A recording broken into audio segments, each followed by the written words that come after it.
The air in the Alpha's private study didn't smell like a home anymore. It smelled of burnt sage, copper, and the kind of desperation that makes a father forget his own blood. Arya lay paralyzed on the cold stone floor, her limbs as heavy as iron. The tea her father had pressed into her hands an hour ago, "For luck," he had said, with a rare, thin smile, now felt like liquid lead in her veins. Above her, the shadows of the room seemed to stretch and twist, dominated by the silhouette of her stepmother, Elena. Elena wasn't looking at Arya with pity. She was holding a jagged obsidian stone that pulsed with a rhythmic, sickly violet light, matching the frantic heartbeat thumping in Arya's chest. "Is it time?" Alpha Silas asked. He stood by the window, his back turned to the daughter he was about to hollow out. He was staring at the horizon, watching for the black and gold banners of the Lykan prince. "The moon is at its peak," Elena whispered, her voice like dry leaves skittering over a grave. "Hold her down, Silas. The spirit is stubborn. It knows it doesn't belong to the weak." Silas didn't hesitate. He stepped over Arya's limp form, his heavy boots pinning her shoulders to the grit of the floor. Arya tried to scream, to beg, to remind him of the nights he used to tell her she was the pride of the Blood Moon pack. But her throat was a desert. All she could do was stare up at the ceiling, her eyes wide and stinging. Deep inside her, the white wolf, the shimmering celestial beast that had lived in Arya's soul since the day she was born, let out a howl of pure, unadulterated terror. It was a sound no human could hear, but it vibrated through Arya's bones, shaking her to the core. "Father, please." Arya's voice was a ragged ghost of a sound. "Be quiet, Arya," Silas snapped, his voice cold and devoid of anything resembling love. "You were always too soft, too fragile. You'd break under the weight of a crown. Sienna has the fire. She has the ambition. She will lead this pack into royalty, while you would have let us rot in the dirt." Elena didn't wait for another word. She pressed the obsidian stone directly over Arya's heart. The world exploded into agony. It wasn't just pain, it was a violation. Arya felt a hook sink into her very center, dragging upward. She felt her wolf being peeled away from her ribs, ripped from her lungs, and torn from her mind. It was a white-hot scream of light that erupted from her chest, flowing like liquid silver into the stone, and then, with a sharp flick of Elena's wrist, into the waiting chest of her stepsister, Sienna. Sienna, who had been hiding in the shadows of the corner, let out a gasp that sounded dangerously like a laugh. Her skin began to glow with a faint, ethereal radiance. Her eyes, once a dull brown, flared into a brilliant, piercing silver. Arya felt a hollow snap. It was the sound of a heart being emptied. The warmth that had been her constant companion vanished, replaced by a chill so deep it felt like her blood was turning to slush. She was no longer a shifter. She was a void. "It's mine," Sienna whispered, admiring her glowing palms. "I can feel her. The power. It's intoxicating." "Good," Silas said, finally releasing Arya's shoulders. He stood up and adjusted his suit, not even glancing at the girl he had just broken. "The prince's carriage will be here by dawn. Get Sienna into her silks, and get this thing out of my sight." He kicked Arya's foot as he walked past, a dismissive gesture that hurt more than the ritual ever could. "Throw her in the servants' quarters," Silas ordered over his shoulder. "If she breathes a word to Prince Valerius, tell him she's a delusional Omega who lost her mind during a failed shift. She's a null now, and nobody listens to a null." The next morning, the sun rose over a packed square that had been transformed into a sea of gold and black. The drums were a steady, primal heartbeat that seemed to mock the silence in Arya's chest. She stood at the very back of the crowd, huddled in a tattered gray tunic that smelled of wood smoke and ash. Her once vibrant silver blonde hair was matted and dull, hanging around her face like a shroud. She was a ghost at her own celebration, hidden behind the wall of high-ranking warriors who had once called her Lady. The crowd roared as the Lykan guard crested the hill. They were terrifying. Shifters who remained in a half-wolf form, massive and muscled, their black fur sleek under the sun. At their head, riding a stallion that looked like it had been forged in the fires of the underworld, was Prince Valerius. He was the man destined to become king the moment he wed the White Wolf. Valerius was a legend of nightmares and dreams. His jaw was like granite, his shoulders broad, and his eyes, they were a predatory, piercing gold that seemed to strip away the skin of everyone he looked at. Valerius dismounted in one fluid motion, his heavy leather boots hitting the stone with a finality that silenced the entire square. "Alpha Silas." The prince's voice was a low, dangerous rumble. He didn't offer a hand. "I was told your bloodline had produced the miracle. The White Wolf who is destined to be my queen and secure my father's throne. Where is she?" Silas stepped forward, his chest puffed out like a peacock. He pulled Sienna forward. She was draped in white silk, her skin shimmering with the stolen light of Arya's wolf. She looked every bit the goddess. "My daughter, Sienna, your majesty," Silas said, his voice thick with pride. "The White Wolf of prophecy, the savior of our line." Valerius narrowed his eyes. He stepped toward Sienna, his head tilting as he scented the air. Arya, watching from the shadows of the back row, felt a sudden, violent jolt. A spark of lightning danced at the tips of her fingers. For a split second, the air around her hummed with a power she shouldn't have possessed anymore. Valerius froze. He didn't look at Sienna. His gaze drifted, sweeping past the Alpha, past the warriors, and landing directly on the girl in the rags at the very back. Arya felt the weight of his stare. It was like a physical heat pressing against her skin. "And who is that?" Valerius asked, his voice cutting through the silence like a blade. Silas didn't even turn around to look. "Just a maid, my prince. A distant relative who failed her shift. A biological fluke. She's defective. Please, don't let her presence offend you." Valerius didn't sneer. He didn't laugh. He simply looked at Arya with a cold, terrifying emptiness. "A null," Valerius repeated. He looked back at Sienna, then back to Arya, his expression unreadable. "She has no scent. She is a void in the middle of a pack of predators." The pack members nearby snickered, throwing mocking glances at Arya. She lowered her head, her nails digging into her palms until she drew blood. She wanted to scream that it was her wolf, that the light Sienna was wearing was stolen from her veins. "Pack her things," Valerius commanded, turning his back on Arya as if she were a stain on the pavement. "My father, the king, expects us at the royal capital within the month. The coronation and the wedding will be simultaneous. The entire family will attend. And bring the null as well." Silas blinked, confused.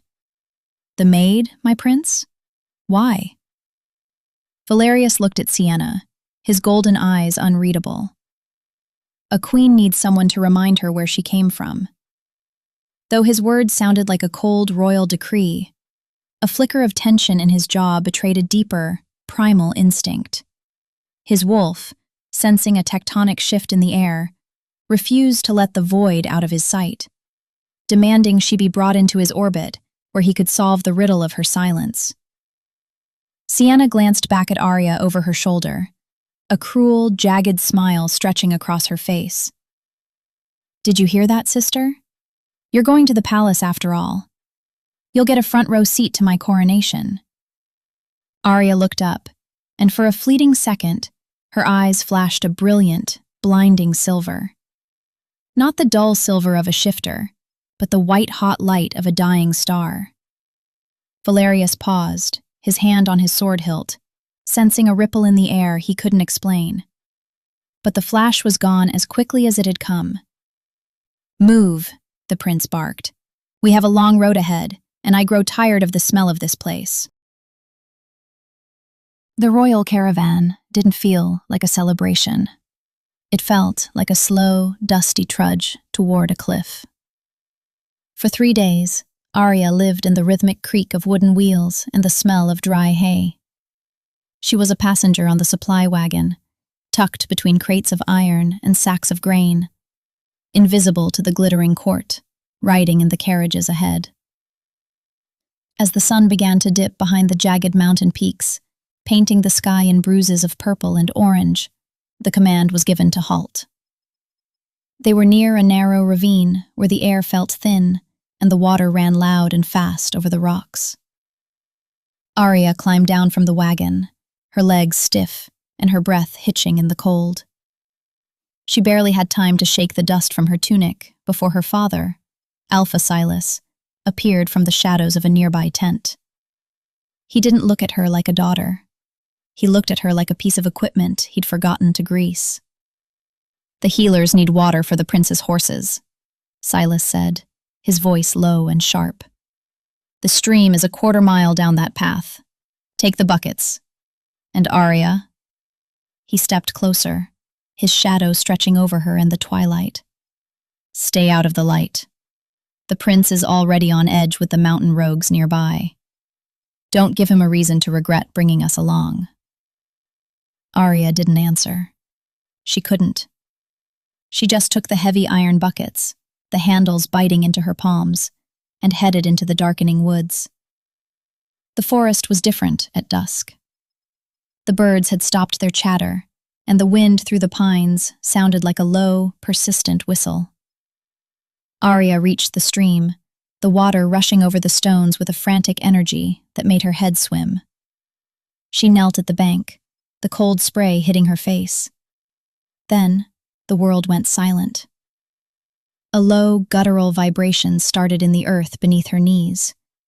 From the thicket across the water, a pair of milky, rabid red eyes ignited in the dark. It was a rogue wolf, scarred, starving, and driven mad by the rot. Arya froze. Without her wolf, she had no claws to shift, no speed to run. She was just a girl in the mud. The rogue crouched, its lip curling back to reveal yellowed fangs. "Help!" Arya tried to shout, but the word died in her throat. A blur of black fur exploded from the trees to her left. It was Eric, one of the prince's elite guards. He shifted midair, a massive wall of muscle and fur slamming into the rogue. But the rogue was desperate. It didn't fight for territory. It fought for meat. It sank its teeth into Eric's shoulder, the sound of tearing leather and flesh echoing off the canyon walls. Eric let out a roar of agony, his head striking a jagged rock as they tumbled into the shallow water.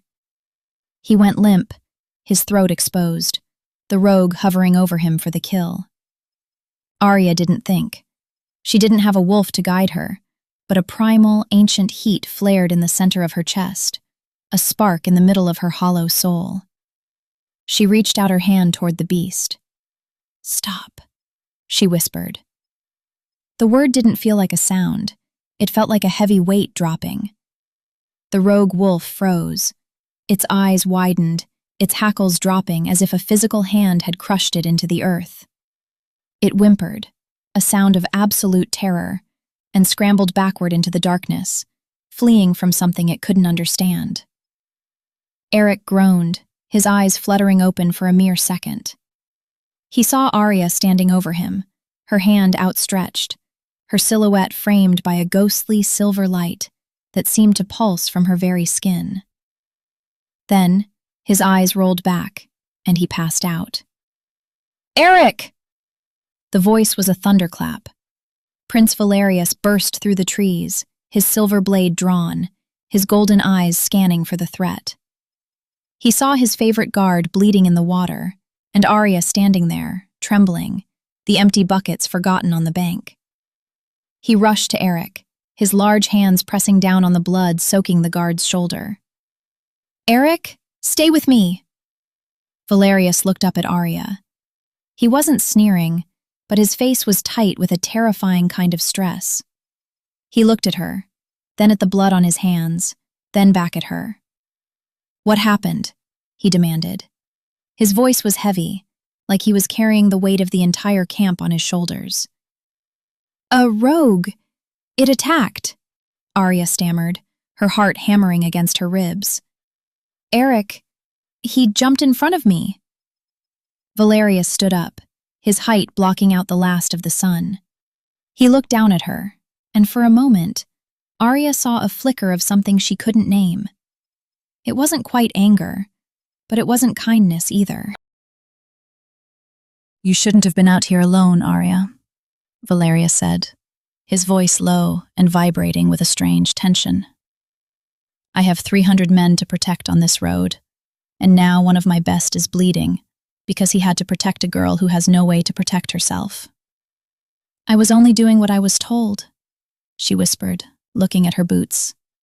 Valerius stepped closer, the scent of cedar and cold air surrounding her. He didn't touch her, but he leaned down, his eyes searching hers, as if he were trying to solve a puzzle he didn't like. You are a null, he said, and the word sounded heavy, like a sentence. You have no scent, no wolf. In this world, that makes you a target. If you wander off again, I won't be able to save the men who try to save you. Do you understand? He didn't wait for an answer. He knelt back down and hoisted the unconscious Eric onto his broad shoulders. An hour later, back at the camp, the air was thick with the smell of medicinal herbs. Valerius stood outside the healer's tent, his arms crossed over his chest. He looked exhausted. Eric groaned inside the tent, his eyes finally opening. Valerius stepped inside immediately. Eric, the rogue, how did it end? Valerius asked. Eric blinked, his memory a fractured mirror. He looked at the prince, then saw Arya through the tent flap, standing by the fire with a blanket wrapped around her shoulders. She looked so small, so fragile. I took the hit, my prince, Eric rasped, his voice weak. I remember the beast's teeth, and then I remember a light. I think the girl, she stayed with me. She didn't run. I must have scared it off before I went under. Valerius stood in silence for a long moment. He walked out of the tent and stopped 10 feet away from Arya. He didn't speak to her. He didn't even acknowledge her. But as he watched her shivering by the fire, he felt a strange, phantom ache in his chest, right where his wolf's heart beat. He looked at his hands. They were still stained with Eric's blood, but they were also tingling with a warmth he couldn't explain. He looked over at the main carriage, where Sienna was laughing with her mother, her stolen white wolf glow bright and beautiful. He should have been drawn to that light, but his eyes kept drifting back to the girl in the shadows, the one who smelled like rain and felt like a secret he wasn't supposed to know. The transition from the wild forest to the royal capital should have felt like a rescue, but for Arya, it felt like being led to a gilded chopping block. As the massive white stone walls of the city loomed over them, the caravan didn't slow down. If anything, the pace quickened, the iron-shod wheels of the carriages sparking against the cobblestones. Sienna didn't stay hidden in her velvet-lined carriage. As they passed through the main gates, she ordered the driver to stop. "Arya!" Sienna called out, her voice projecting so the nearby Lykan guards could hear. "My train is dragging. It's a royal gift from the prince, and I won't have it ruined by the city dust before I even reach the palace. Get down here." Arya climbed off the supply wagon, her joints stiff. Her father, Alpha Silas, sat on his horse nearby, watching with a cold, approving nod. He didn't care that Arya's boots had fallen apart days ago. He didn't care that the cobblestones were jagged and slick with icy rain. "Hold the silk, Null," Sienna commanded, stepping out in a gown that glowed with the silver light she had stolen. "And take off those boots. They're filthy. I won't have you treading on my hem with those rags." Arya hesitated, looking at the cold, wet ground. "Sienna, The stones are sharp. I can just— Did I ask for your opinion? Sienna's eyes flashed with a manufactured silver spark, a weak imitation of the power Arya used to carry. Or do I need to ask Father to remind you of your place in front of our new allies? Arya felt the weight of Silas's gaze. She knew the look. It was the look that preceded a backhanded strike. Slowly she knelt, unlacing her ruined boots and stepping onto the freezing, wet stone. The cold bit into her skin instantly. Better, Sienna smirked. Now walk, and stay exactly 3 paces behind me. The walk to the palace took an hour. To the crowds lining the streets, it was a parade. They cheered for the White Wolf princess, throwing flower petals that stuck to Sienna's glowing hair. But for Arya, it was a gauntlet of pain. Every step was a fresh sting. Every shard of glass or sharp pebble felt like a deliberate insult from the earth itself. She kept her eyes on the back of Sienna's heels. She didn't look at the people laughing at the scentless servant walking barefoot in the mud.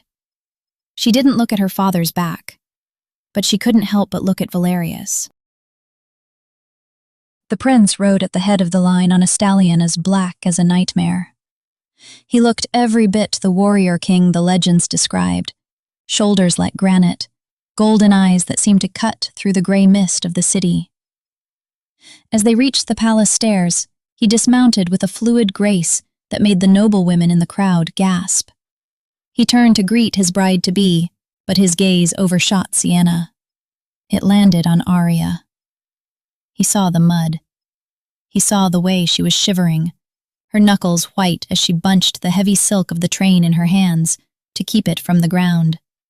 He saw the red smears she was leaving on the white marble steps. For a second, the air between them turned electric. Arya felt a thrum in her chest, the source reacting to his proximity. It wasn't a gentle hum. It was a violent demand for recognition. "Valerius, darling," Sienna chirped, stepping onto the top landing and wrapping her arm around his. "The journey was so long, and my sister, well, she's been so clumsy. She nearly tripped and ruined this dress twice." Valerius didn't look at Sienna. His eyes were locked on Arya's.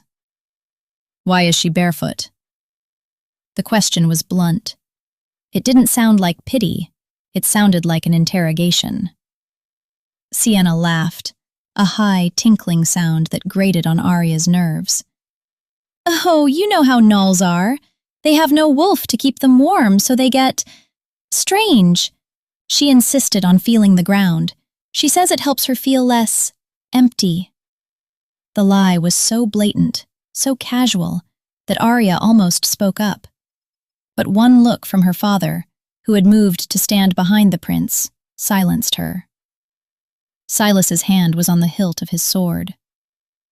Valerius stepped toward Arya. He was so tall he blocked out the sun. The scent of him, cedar, ozone, and something ancient, overwhelmed her. He reached down, and for a terrifying moment, Arya thought he was going to touch her. Instead, he grabbed the silk train from her hands. "If she's too weak to carry a dress without bleeding on the stairs, she's a liability to the royal household," Valerius said.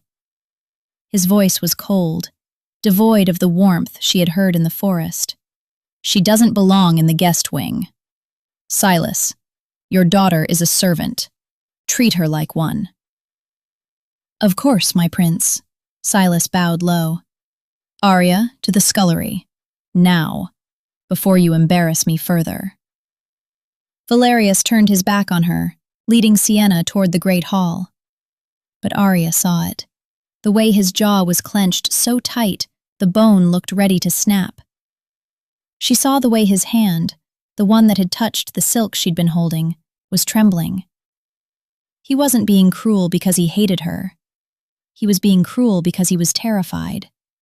He could feel her. Even without a wolf, even through the mud and the shame, his soul was recognizing hers, and it was tearing his world apart.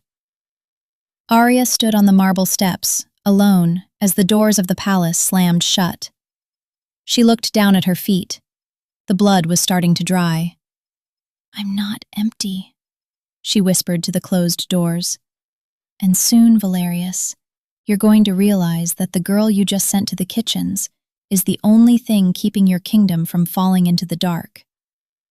She turned and began the long walk around to the servants' entrance, the source inside her, glowing with a cold, vengeful light.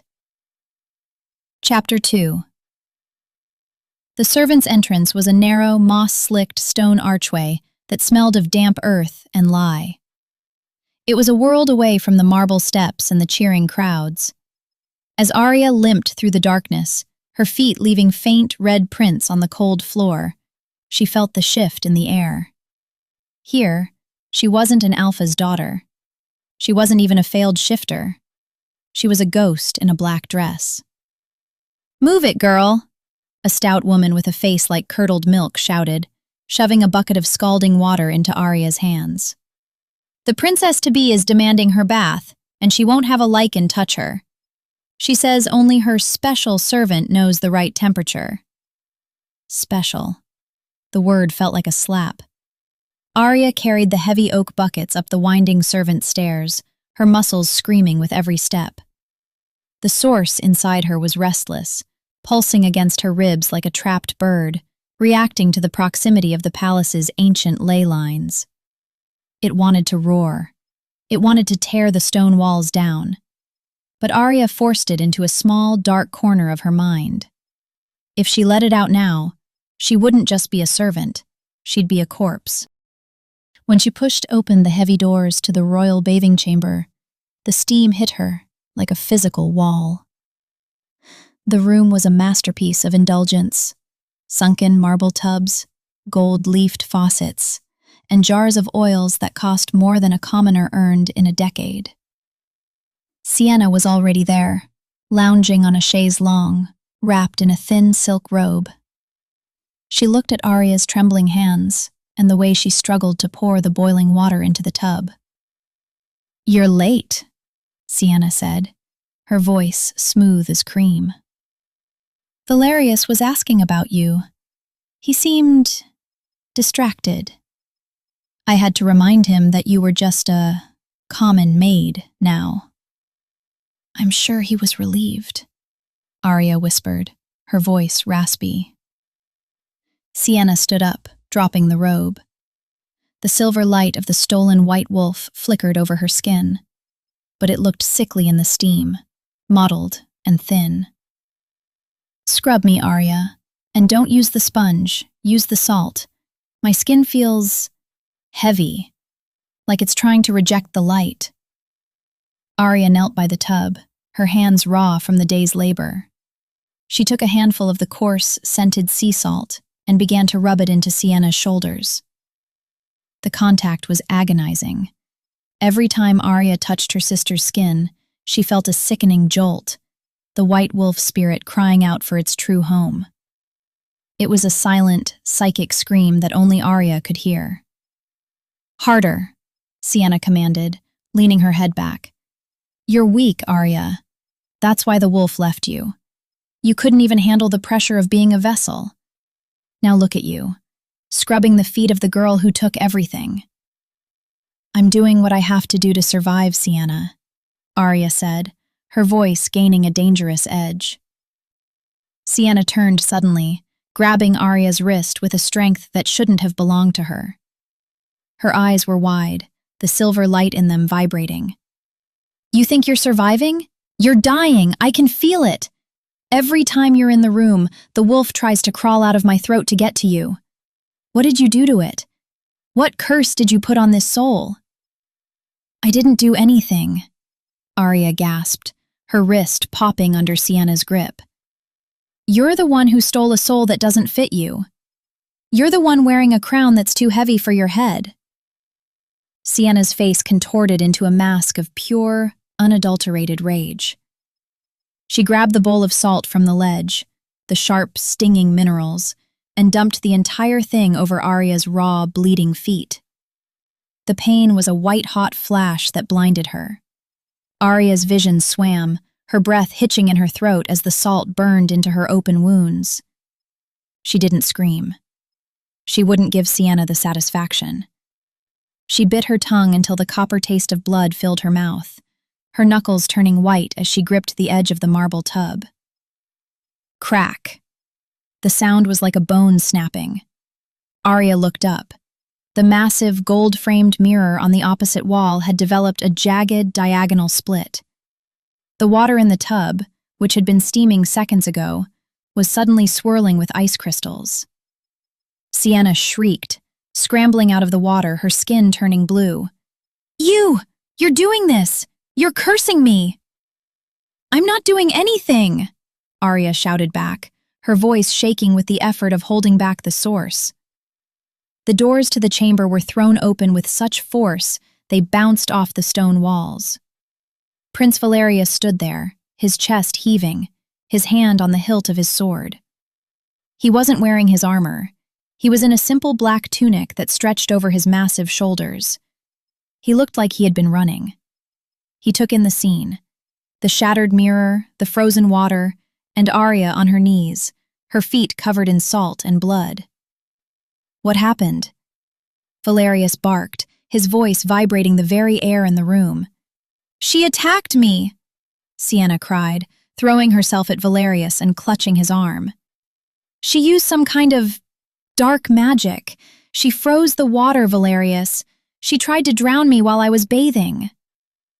Valerius's gaze swept over Sienna, then landed on Arya. He walked toward her, his boots clicking on the wet marble. He didn't look like a savior. He looked like a judge.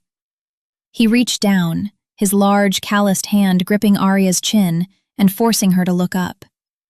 His eyes were no longer gold. They were a molten, predatory amber. Arya could feel the heat radiating off him, a raw, masculine power that made the ice in the tub hiss as it melted. You, he whispered, his voice so low it was a growl. Every time I'm near you, my world breaks. Why? Maybe because you're living a lie, Arya spat, her eyes flashing a dangerous, ethereal white for a split second. Valerius flinched, as if she'd struck him. His thumb brushed over her lower lip, catching a drop of her blood. He stared at it, his nostrils flaring as he inhaled her scent. Rain, ozone, and the metallic tang of her pain. He looked like a man starving in front of a feast. Valerius? Sienna's voice was sharp, suspicious. Why are you touching her? Send her to the dungeons. She's a witch. The prince snapped his head back toward Sienna, his expression hardening into a mask of disgust. But it wasn't directed at Arya. It was directed at himself. He shoved Arya away, his face twisting. She's not worth the dungeon space, Valerius said, his voice loud enough for the guards in the hallway to hear. She's a broken tool. Silas, get in here. Arya's father stepped from the shadows of the hallway, his face dark with shame.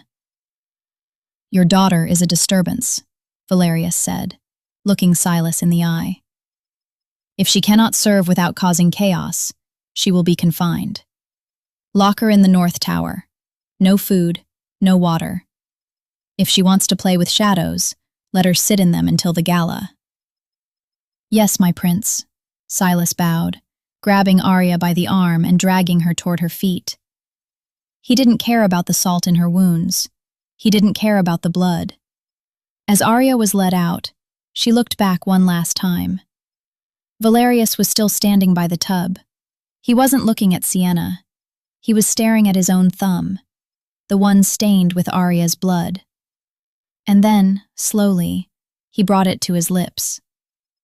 Arya's heart stopped. He wasn't punishing her because he believed Sienna. He was punishing her because he was terrified of the power she held over him. He was a king who was losing his war against a girl who had nothing. I'll be waiting in the dark, Valerius, Arya whispered to herself, as the heavy iron door of the North Tower slammed shut, plunging her into the silence of the night. But I won't be the one who breaks. The North Tower was a needle of jagged black stone that pierced the heavy belly of the clouds.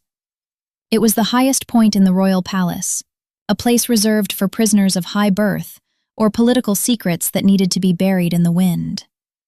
Inside, the air didn't just feel cold, it felt thin, as if the altitude were trying to starve the lungs of anyone foolish enough to breathe it. Arya sat on the frozen stone floor, her back against the damp masonry.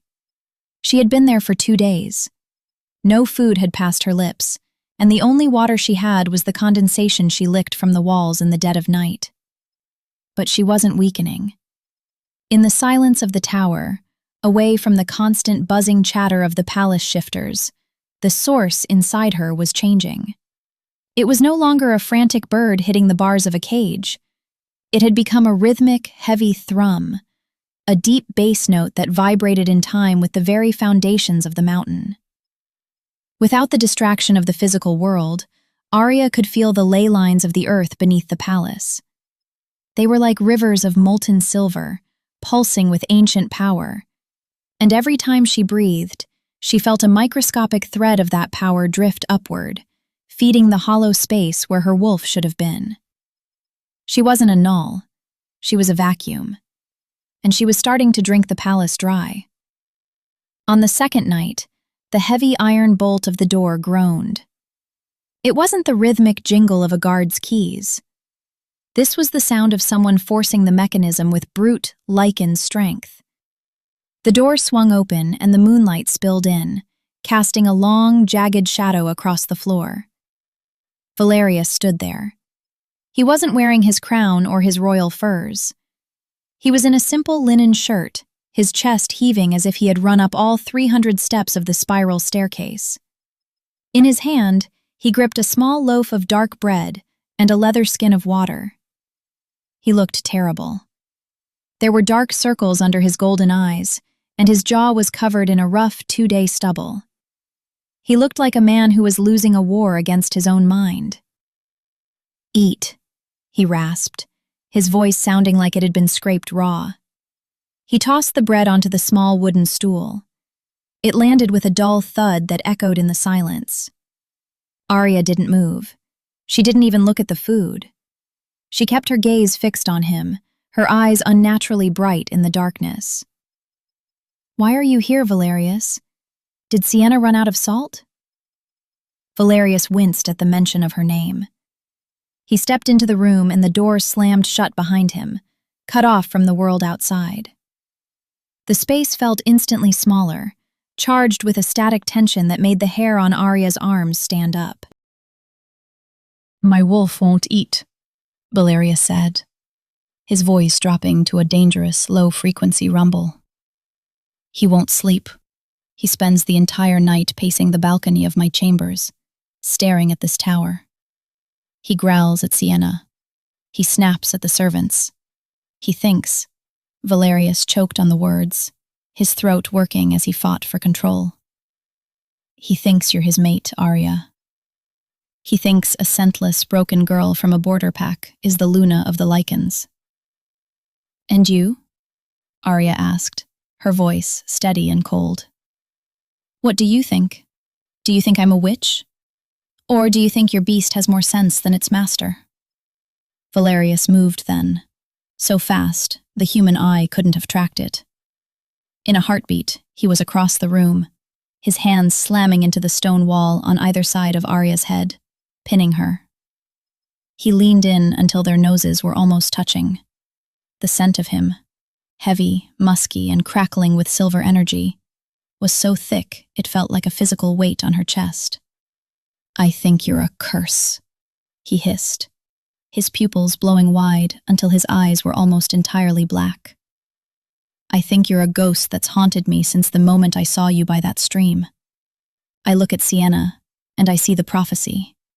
I see the survival of my kingdom. But when I look at you, I see the end of everything. I see a fire that will burn the world down, and all I want to do is walk into the flames." "Then walk into them," Arya challenged. her heart hammering against her ribs. She reached up, her fingers grazing the heated skin of his forearms. The moment her skin touched his, the tower groaned. It wasn't the wind. It was the stone itself reacting to the connection. A faint, ethereal white light began to bleed out of the mortar between the bricks, illuminating the room in a ghostly glow. Valerius gasped, his body jerking as if he'd been struck by lightning. He didn't pull away. Instead, he leaned in further, his lips brushing against her forehead, her temple, her cheek. He was inhaling her, drinking in the scent of rain and ozone that seemed to pour off her skin. "What are you doing to me?" he groaned, his voice breaking. "You have no scent. You have no wolf. So why does the air turn to gold when you breathe?" "Because I am the source, Valerius," she whispered into the hollow of his neck. "And you are the only one who can feel me, because your wolf was born from the same starlight."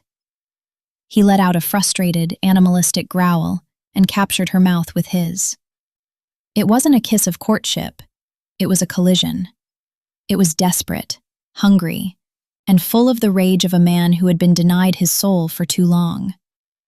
Arya met him with equal ferocity, her hands tangling in his dark hair, pulling him closer until there was no air left between them. As they kissed, a shockwave of pure, white-hot light erupted from the center of the room. It blew the narrow window out of its frame, sending shards of glass raining down the side of the cliff. The light was so bright it was visible to the sentries on the battlements below, a pillar of silver fire shooting out of the north tower like a beacon. Valerius pulled back, his chest heaving, his eyes wide with a mixture of terror and absolute worship.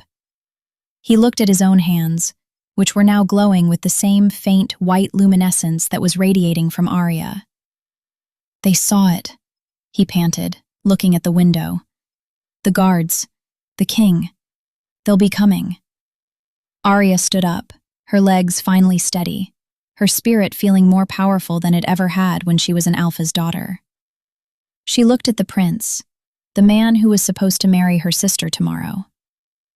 "Let them come," Arya said, her voice ringing with the authority of the first wolf. "Go back to your chambers, Valerius. Stand beside the girl you chose. But tomorrow, when you stand before the mirror of truth, remember this feeling. Because when that glass breaks, you're going to have to decide if you want to be a king of a lie or the mate of a goddess."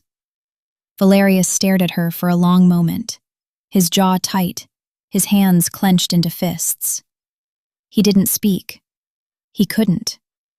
He turned and vanished into the darkness of the stairwell, leaving the door standing wide open. Arya didn't try to escape. She didn't need to. She sat back down on the stone floor, picked up the bread he had left, and took a bite. The source was fed. The prince was hers. And tomorrow, the kingdom would burn. Arya stood behind the velvet curtains of the ballroom, her hands trembling as she adjusted the heavy silver tray. The music was a swell of violins and flutes, but to her, it sounded like a funeral dirge. "Don't screw this up," Martha, checking Arya's uniform. "The king is watching the Blood Moon servants specifically. He wants to see if you're as empty as your father claims." Arya stepped out onto the obsidian floor. The room was a sea of predators. Thousands of shifters, the strongest in the world, were gathered here, and every single one of them was a physical threat. She felt their wolves as she walked past, a heavy, suffocating pressure on her chest. She reached the royal dais. Prince Valerius sat like a statue, his face unreadable. Beside him, Sienna was preening, her white dress shimmering with the silver light she had stolen. "Arya," Sienna, her voice projecting across the silent hall. "My train is caught.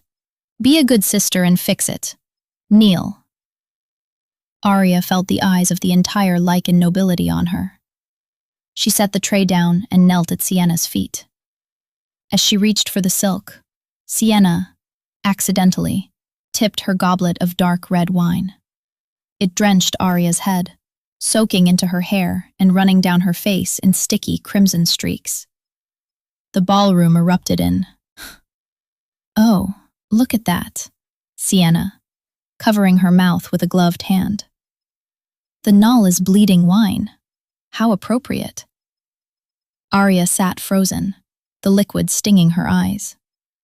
She felt the source inside her surge, a violent, white-hot heat that threatened to melt the very floorboards. "Clean it, Arya," Sienna, leaning down so only Arya could hear. "Clean it with your hands. Show them what a useless, scentless dog you are."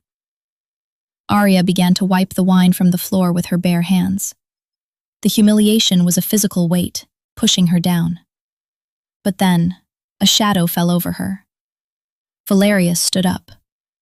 He walked down the steps of the dais, his boots clicking with terrifying precision.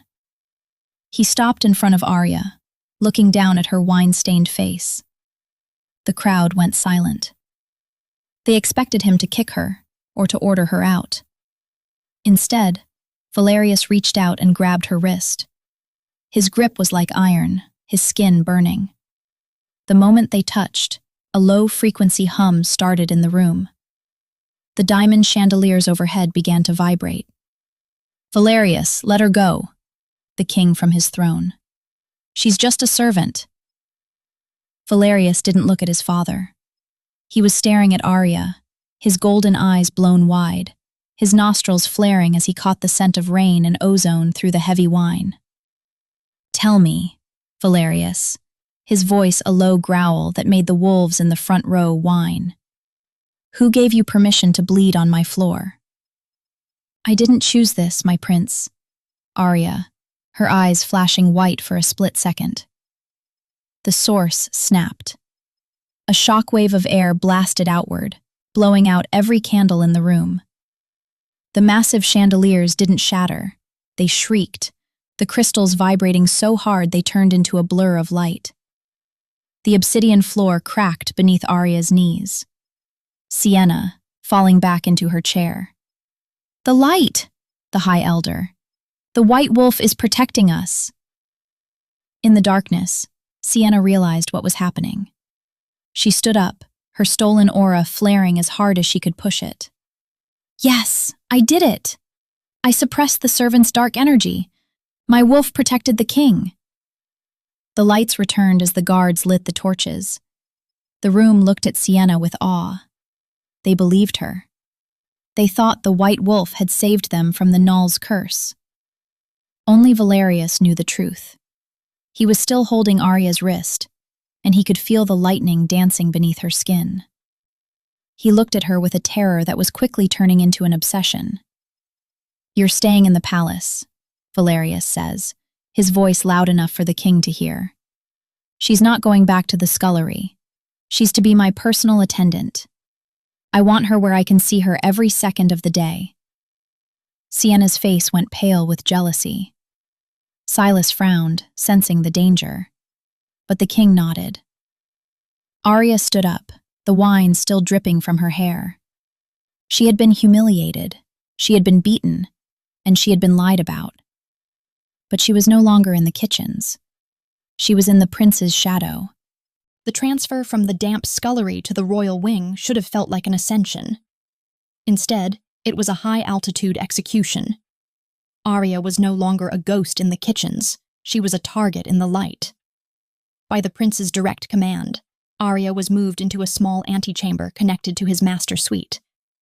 It was a room designed for a silent observer, separated only by a set of heavy, gold-threaded double doors. She could hear him breathe at night. She could smell the scent of wood smoke in winter that rolled off him. But the things didn't change for Arya just because she had a better bed. "Wash his linens, Null," Sienna hissed, cornering Arya in the laundry gallery the following morning. The White Wolf princess was vibrating with a frantic, jealous energy. "And when you're done, you're to polish his ceremonial boots, with your bare hands. I want him to see your filth on everything he touches so he remembers why he's marrying me and not a broken dog like you." Sienna leaned in close. her stolen silver aura flickering like a dying candle. He thinks he's monitoring your dark magic, Arya. But I know what he's really doing. He's looking for a reason to get rid of you. Don't give him one. Sienna dropped a heavy, mud-caked cloak onto Arya's head, the weight of the wool nearly knocking her over. Arya spent the next 4 hours on her knees in the stone washroom. The lye in the soap ate at the cuts on her hands, the chemical sting merging with the constant, low-frequency thrum of the source in her chest. Every time she scrubbed a stain, she felt the palace's power trying to bleed into her. The stones were warm beneath her. The water in the basin seemed to swirl in patterns that followed her heartbeat. "You're doing it wrong!" Arya jumped, her soapy hands splashing the floor. Valerius was standing in the doorway. He wasn't wearing his royal regalia. He was in a simple training tunic, sweat dampening the dark hair at his temples.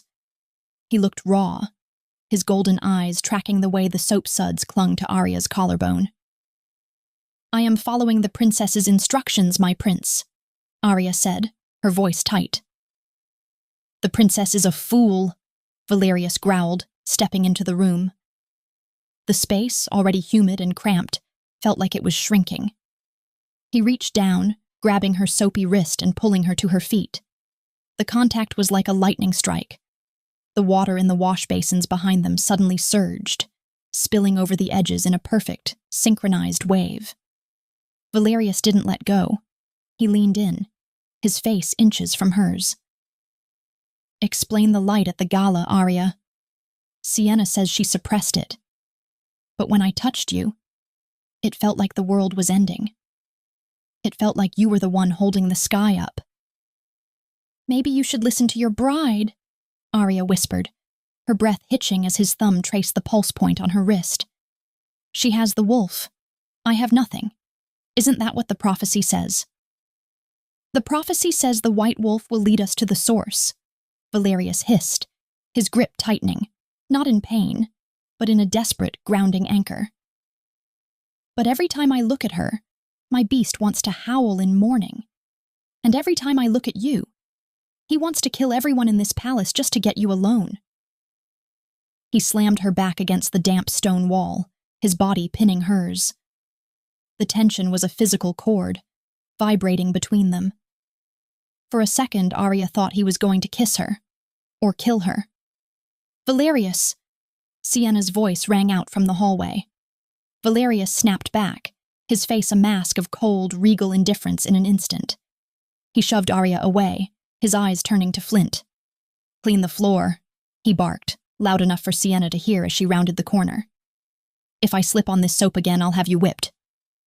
Sienna entered, her eyes darting between the two of them. She saw the spilled water. She saw Arya's flushed face. Her lip curled. "Still as clumsy as ever," Sienna sneered. "Valerius, the High Council is waiting. They want to discuss the instability of the White Wolf spirit. They think the null is draining me." "Then we should ensure the null is properly suppressed," Valerius said, his voice void of emotion. He looked at Arya, a cold, calculated cruelty in his gaze. "Sienna is right. If she's a drain, she needs to be marked. Not as a servant, but as a ward." Arya's heart went cold. "Marked?" "A suppression brand," Sienna purred, her eyes lighting up with a sadistic joy. "It's an old Lykan law, Arya, for shifters who can't control their energy. It will tether your void to the palace stones. You'll never be able to leave these walls again." Valerius didn't look back as he led Sienna away. But as he turned the corner, Arya saw his hand clench into a white-knuckled fist. The marking wasn't a private affair. The High Council demanded it be done in the presence of the Blood Moon Pack elders. They wanted the failure daughter to be a lesson to anyone else who dared to disrupt the prophecy. Arya was led to the center of the courtyard. The sun was high, casting long shadows against the white stone. Her father, Alpha Silas, stood on the balcony above, looking down with a satisfied smirk. "For the safety of the White Wolf," Silas announced to the gathered crowd, "and for the stability of the royal union, The null, Arya of Blood Moon, shall be bound. Sienna stood beside him, holding a small silver rod etched with jagged runes. It wasn't a hot iron, but it was worse. It was a soul tether. "Kneel!" the High Elder commanded. Arya knelt on the hard stone. She looked up at Valerius, who was standing on the opposite side of the courtyard. He looked like a statue of ice. He wouldn't look at her. He wouldn't even acknowledge she was human. Sienna descended the stairs, her silk dress rustling like a snake in the grass. She stopped in front of Arya, the silver rod glowing with a sickly artificial light. "This is going to hurt," Sienna whispered, leaning in so the crowd couldn't hear. "But don't worry. Once the tether is set, the wolf inside me will finally be quiet. It won't be able to hear you anymore. You'll truly be a void." Sienna pressed the rod against the back of Arya's neck, right at the base of her skull. The pain was unlike anything Arya had ever felt. It wasn't a burn, it was a cold, piercing needle that felt like it was threading through her very nerves, tying them to the stone floor beneath her. She let out a choked scream, her forehead hitting the grit of the courtyard. The source inside her roared in protest. The sky above, which had been clear seconds ago, suddenly darkened. A localized wind began to whip through the courtyard, tearing banners from the walls. "Hold her down!" Silas shouted. 2 Lykan guards pinned Arya's shoulders to the ground. Through the haze of pain, Arya saw Valerius move. He didn't stop the ritual. He walked toward her, his shadow falling over her trembling body. He knelt down, his hand gripping her chin and forcing her to look at him while the brand burned into her soul. "Look at me, Arya," he hissed, his eyes flashing with a terrifying golden light. "Accept the tether. If you fight it, it will be that much worse. Accept it." He wasn't being cruel. He was trying to save her from her own power exploding. But to the crowd, it looked like he was forcing her into submission. "Why aren't you helping me?" Arya thought, her eyes filling with tears of rage and agony. Sienna pulled the rod away. A glowing silver mark, a circle with a line through it, was etched into Arya's skin. The wind died down. The sky cleared. Arya slumped to the ground, her breath coming in ragged gasps. She felt heavy. She felt chained. "It is done," the High Elder announced. "The null is bound to the crown." Sienna kicked a clump of dirt toward Arya's face. "Take her back to the prince's chambers. She has floors to scrub." As the guards dragged Arya away, she caught Valerius's gaze one last time. He was standing perfectly still, but the stone beneath his boots had cracked. He had watched her be branded. He had forced her to take it. And in that moment, Arya stopped being a victim. The source didn't disappear. It went deeper. It wrapped around the tether, feeding on it, using the very chain they had put on her to map the palace's weaknesses. They thought they had locked her in. They didn't realize they had just given her a direct line to the heart of their power. The Royal Woods was not a place for the weak. It was an ancient, sprawling forest of silver-barked trees and shadows that moved with their own hunger. Every year, before a coronation, the selection hunt was held, a tradition where the future queen was expected to track and corner a great white hart. It was a test of the wolf's instinct, a public display of the bond between the crown and the wild. Arya was not permitted to ride. While Sienna sat atop a snow-white mare, draped in furs and silver embroidery, Arya was forced to run on foot behind the royal party. She was the beater, the servant tasked with flushing the brush and carrying the heavy kills. The silver brand on the back of her neck pulsed with a cold, rhythmic ache. Every step she took felt like she was pulling a heavy iron chain attached to the palace foundations. "Keep up, Null!" Silas shouted from his horse, flicking his whip near Arya's heels. "The prince is watching. Don't make our pack look like it breeds sluggards." Valerius was at the head of the hunt, his black stallion carving a path through the dense fog. He hadn't looked at Arya once since they entered the woods. He was a wall of cold granite, his focus entirely on the horizon. "Oh, look," Sienna giggled, pointing toward a dense thicket of thorns. "I think I see a trail. Arya, go in there and flush it out. My mare might scratch her legs." The thicket was a wall of black briars, sharp as razors. The other noble women in the party snickered behind their gloved hands. They wanted to see the scentless girl shredded. Arya didn't argue. She stepped into the thorns. The briars tore at her thin servant's dress, slicing into her arms and cheeks. But as the blood dripped onto the forest floor, something happened. The forest didn't reject her. It sighed. The source inside Arya reached out, connecting with the ancient roots of the silver trees. The thorns didn't feel like knives anymore. They felt like fingers. They parted for her, hurling away just enough to let her pass. "She's taking too long," Sienna complained, her voice echoing through the silent woods. "Valerius, tell her to hurry." Valerius dismounted, his movements slow and deliberate. "Stay here," he commanded the party. "I will ensure the servant hasn't fainted from a mere scratch." He stepped into the thicket, the heavy brush closing behind him. Arya was standing in a small clearing, her arms bleeding, her eyes fixed on a massive shadow moving through the trees. It wasn't a heart. It was something older. Something darker. Valerius stopped 5 feet from her. The silence was absolute. "You're bleeding again," he said, his voice a low, pained rasp. He walked toward her, his hand reaching out to touch a deep cut on her cheek. Arya flinched away. "Don't. The brand is working, my prince. I'm properly suppressed. Isn't that what you wanted?" Valerius growled, a sound that made the birds in the trees take flight. He grabbed her waist, slamming her back against a silver-barked tree. "I wanted you alive. The council wanted you dead, Arya. My father wanted your head on a spike the moment the glass shattered at the gala. That brand, it's the only reason you're breathing." "Then let me stop breathing," Arya shouted, her eyes flashing white. "I would rather be a corpse than my sister's footstool." Valerius didn't yell back. He leaned in, his forehead resting against hers, his breath coming in ragged hitches. "My wolf is dying, Arya.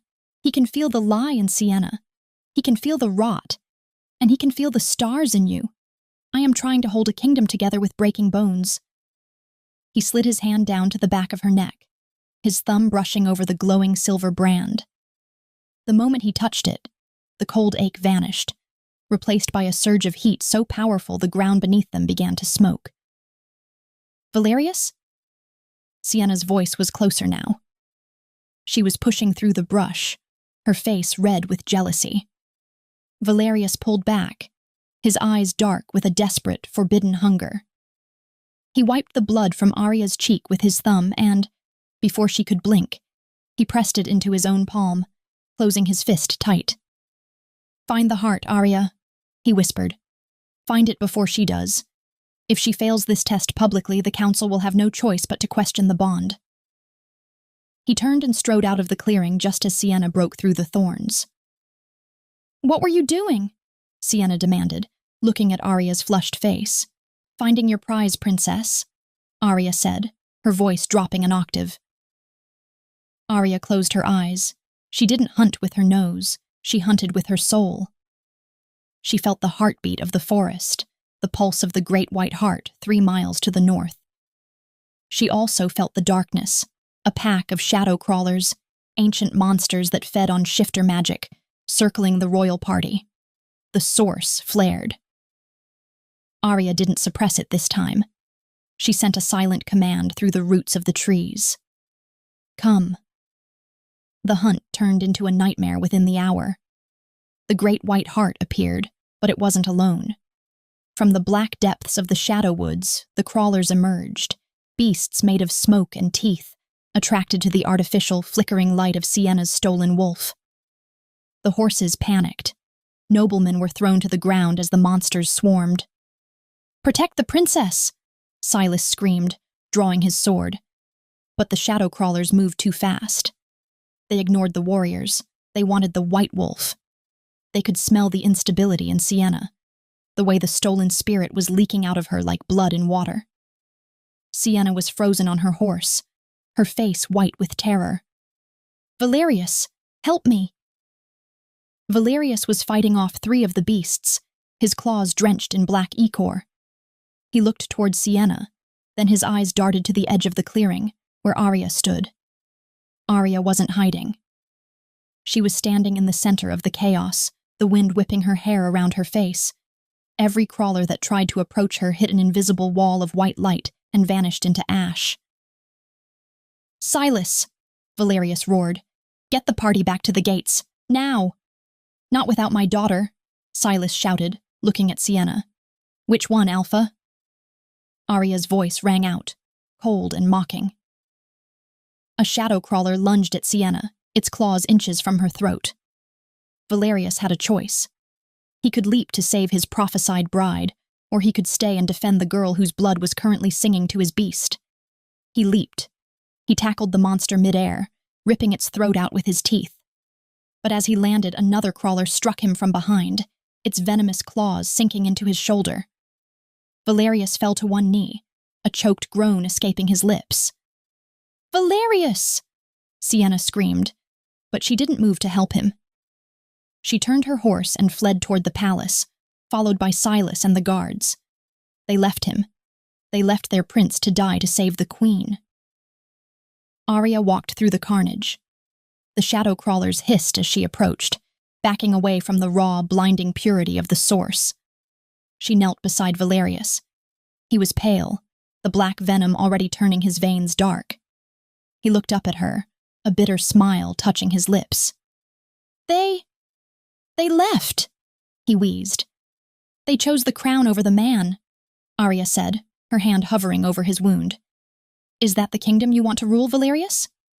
"I don't want the kingdom," he whispered, his eyes fluttering. "I want the reign." Arya gripped the silver brand on her neck. She didn't try to loosen it. She poured every ounce of her power into it, using the tether as a bridge. She pushed the source through the brand, through the stone link, and straight into Valerius's heart. The black venom didn't just disappear, it was incinerated. Valerius's eyes snapped open, glowing a brilliant celestial white. For a moment, their souls were one, a bridge of light in the middle of a dark forest. "Now you know," Arya whispered, her face inches from his. "Now you know who the White Wolf really is." Valerius stood up, his strength returned tenfold. He looked toward the palace, where the torches of the fleeing party were visible. "They think the hunt is over," Valerius said, his voice sounding like a mountain cracking. "But they've just started a war they can't win." He turned to Arya, and for the first time, he didn't look at her as a servant or a null. He knelt. The Prince of the Lykans knelt in the mud of the forest. "My queen," he said, "lead the way." The return from the royal woods was not a victory parade. It was a funeral procession for a lie. Sienna had arrived at the palace gates hysterical, her white silks shredded by thorns, claiming that the Null had summoned demons to kill the prince. Alpha Silas had backed her, his face a mask of faux grief, already calculating how to transition the crown to Sienna alone. But when Valerius walked through the main archway, he wasn't a wounded survivor. He was a god of war. He carried no sword, yet the air around him crackled with a borrowed, celestial light that made the stone walls of the courtyard weep moisture. Arya walked half a step behind him, no longer bowing, her eyes fixed on the royal balcony where the king stood. "He's alive!" the High Elder shouted, but the joy was short-lived. Valerius didn't go to his father. He didn't go to his bride. He walked straight to the center of the courtyard, grabbed the ceremonial bell rope, and rang the alarm of treason. The sound shattered the evening silence like a glass hammer. "Valerius, what is this madness?" King Malphus roared, descending the stairs. "Your bride says you were attacked by the dark. You should be in the infirmary." "My bride left me to die." Valerius's voice was a tectonic shift. He looked at Sienna, who was cowering behind her father. and my allies turned their backs the moment the shadows grew long. There is no white wolf, father. There is only a thief and a coward. The courtyard erupted. Silas stepped forward, his eyes bloodshot. The venom has clouded your mind, my prince. The girl, Arya, she has bewitched you. Guards, seize the Null. She is the source of this corruption. Before Valerius could intercede, the High Guard, men loyal only to the king's ancient laws, swarmed. They didn't just grab Arya, they used heavy silver-weighted nets designed to suppress Lykan transformations. The barbs sank into Arya's shoulders, the silver reacting violently with the source in her blood. Arya went down, a cry of strangled pain escaping her. "Stop!" Valerius roared, his claws unsheathing, but he was surrounded by 20 elite warriors. "Father, if you do this, you kill the kingdom." "No," the king said, his voice cold as the grave. "If the prophecy is failing, it is because the vessel is leaking." Silas is right. The Null is a parasite. If the white wolf is fading, it is because she is stealing its life. We will not wait for the coronation. We will perform the extraction tonight. The ritual chamber was no longer a secret basement. It was the royal sanctum, filled with the High Council and the most powerful alphas of the land. They stood in a circle of shadow, their eyes gleaming with the desperate hope that killing one girl would save their status quo. Arya was chained to the great obsidian star. Her arms were stretched wide, the silver brand on her neck glowing a frantic, angry red. Across from her stood Sienna. She looked skeletal, the stolen wolf spirit thrashing so violently inside her that her ribs seemed to bend. Silas stood behind her, his hands on her shoulders, whispering poison into her ear. "One last pull, Sienna," Silas hissed. "Take it all. Once she's empty, she'll be dead, and the truth will die with her. You'll be the queen. You'll be the savior." "I can't," Sienna whimpered, though her eyes remained greedy. "It burns, father." "Do it," the king commanded from his throne. The High Elder began the great chant. The floor didn't just hum, it began to glow with a dark, hungry violet light. This was the extraction, a ritual designed to strip a soul to its barest elements. Arya felt the first tear. It felt like her skin was being peeled back from the inside out. She looked through the haze of pain at Valerius, who was held back by the Elder's magic binding circles. He was screaming, his face mid-shift, his eyes bleeding gold as he fought to reach her. "Arya!" he roared, the sound breaking the stone jars in the room. "Give it to her!" Silas screamed, his face twisting with a sadistic joy. "Give the queen her due, you useless void!" Arya looked at her father. She looked at her sister. For 18 years she had been the shadow. She had been the dirt beneath their boots. She had let them believe she was empty because she was afraid of the fire. But the fire was the only thing she had left. "You want it?" Arya's voice wasn't a scream. It was a calm, chilling whisper that cut through the Elder's chant like a blade. "You want the power of the first wolf?" She stopped fighting the siphoning. She opened the floodgates. Instead of the power being pulled out, Arya pushed. She shoved the raw, unrefined energy of the source into the siphoning link. The violet light of the ritual turned a blinding, terrifying white. "Too much!" the High Elder shrieked, falling back as his robes began to smoke. "It's too much! Stop the link!" But the link couldn't be stopped. It was a vacuum meeting a supernova. Sienna's eyes turned entirely silver, then white. She let out a sound that wasn't human, a shrill, breaking whistle as the stolen wolf spirit inside her was incinerated by the sheer volume of the source. The false light exploded. Silas was thrown 20 feet into the stone wall, his ribs cracking with a sickening crunch. Sienna collapsed, her skin turning ashen, her hair whitening in seconds. The stolen wolf was gone, burnt to ash by the very power she tried to steal. Arya stood in the center of the obsidian star. The chains didn't break. They melted. The silver brand on her neck didn't just fade. It dissolved. the energy absorbed back into her skin. She stepped off the altar, the floor cracking beneath her bare feet. She wasn't a servant. She wasn't a gnoll. She was the moon-made flesh. The High Council fell to their faces. The alphas who had come to watch an execution found themselves unable to breathe, their wolves forcing them into a submissive crawl. Arya walked to her father. Silas was gasping for air, clutching his shattered chest. He looked up at her, and for the first time in his life, he saw her. He saw the daughter he had tried to erase, and he saw the goddess he had accidentally awakened. "Arya," he wheezed, blood at the corner of his mouth. I did it for the pack." "No," Arya said, her voice echoing with the authority of the first wolf. "You did it for yourself, and now you will live with the silence." She touched his forehead. It wasn't a blow, it was a withdrawal. She reached into his soul and pulled out the alpha spark, the tiny bit of power that allowed him to lead. She didn't keep it. She crushed it in her hand like a dry leaf. Silas let out a broken sob as he became truly null. Arya turned to the king. Malphus was trembling on his throne, his crown lopsided. "The prophecy is fulfilled, King Malphus," Arya said. "The White Wolf has led you to the source, but I don't think you're going to like what happens next." Valerius broke through the dying magic circles, his eyes fixed on Arya. He didn't look at her with fear. He looked at her like a man who had finally found the air after drowning for a lifetime. He walked to her, knelt in the wreckage of the ritual chamber, and took her hand.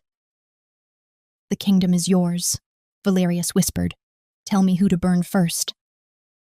The ritual sanctum, once a place of terrifying authority, was now a tomb of shattered glass and broken egos.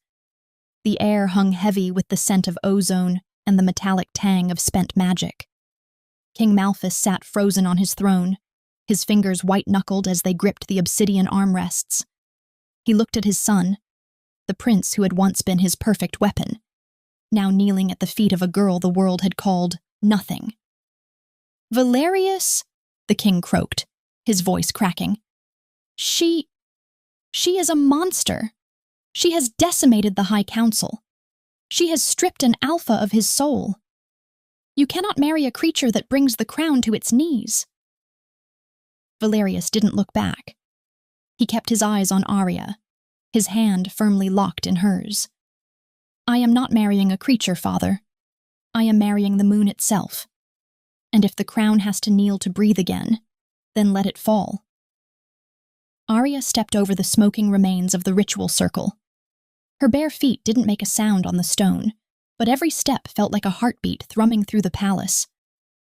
She stopped in front of the cowering form of Sienna. Her sister was a hollow shell. Without the stolen White Wolf spirit, Sienna was less than a gnoll. She was a void. Her hair, once a vibrant golden brown, had turned the color of dead ash. Her eyes were wide, vacant, and leaking tears that left gray tracks down her dusty cheeks. "Arya," Sienna whispered, her voice a dry rattle. "Please, give it back. I can't feel the world anymore. It's so dark." "It's not dark, Sienna," Arya said, her voice echoing with 1,000 ancestors. "It's just quiet. It's the silence you forced me to live in for 18 years. You didn't want a sister. You wanted a battery. You didn't want a wolf. You wanted a trophy." Arya turned to the High Council. The 12 elders were still pressed against the floor, their ornamental robes shredded. "You," Arya commanded, "stand." They rose like wounded birds, shaking. The High Elder, the man who had authorized the branding and the siphoning, couldn't even meet her white-lit eyes. "The Lykan law states that a soul thief shall be put to the sword," Arya announced. The room went cold. Silas let out a whimper from the corner. "It states that an alpha who betrays his own blood for a throne shall be executed by the pack he failed." She looked at her father. Silas was staring at his own hands, his face twisted in the horror of his new, null reality. He could no longer feel the connection to his warriors. He could no longer feel the pulse of the forest. He was truly alone.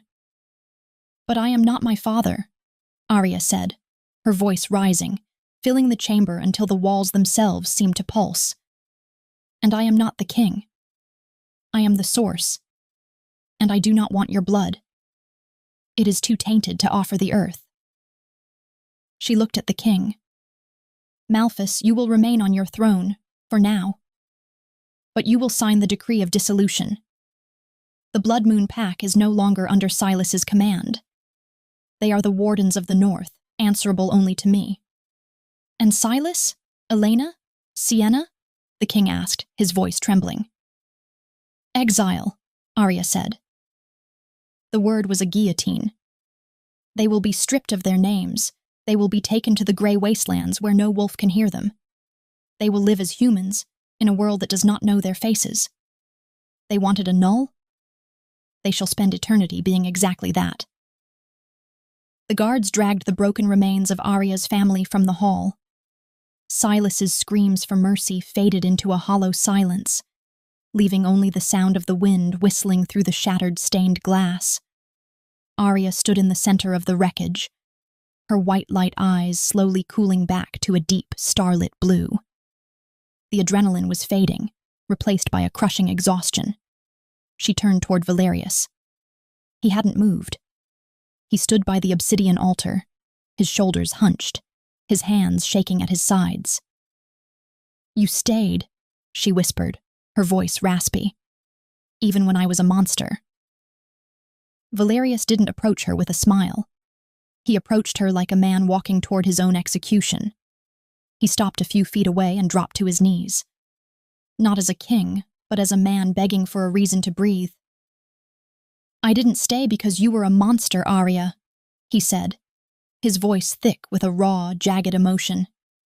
"I stayed because I am the fool who almost let the sun go out."